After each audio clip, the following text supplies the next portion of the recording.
5 स्टारों का पवन सिंह जवाब दिए भाजपा पार्टी को। इस वीडियो में शुरू से लेकर अंत तक लग रही है।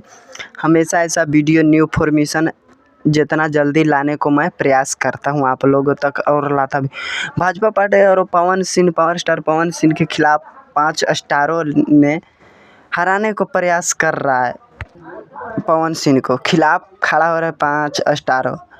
तो पावर स्टार पवन सिंह के सब बोल रहा है भाजपा पार्टी को कि पवन सिंह नचनिया है बजनिया है क्या कर रहा है। तो पवन सिंह खुद बोले अपने स्टेज शो से कि हम तो नचनिया बजनिया हैं लेकिन और 5 स्टार बा ऊ कौची है ऊ खनियो तो नचनिया बजनिया बा।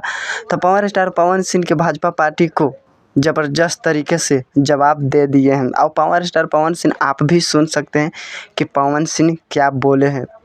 में आई है कि नचनिया बजनिया का विकास करें। आप किसको बुला रहे हैं? पेपर में क्या निकल रहा है कि फलाना जी आओ तारे, फलाना जी आओ तारी, फलाना जी आओ तारे। वो लोग पूरा वीडियो देखने के लिए आप लोगों को धन्यवाद। अब ऐसा ही वीडियो फॉर्मेशन जितना जल्दी लाने को मैं प्रयास करता हूं आप लोगों तक। पूरा वीडियो देखने के लिए धन्यवाद।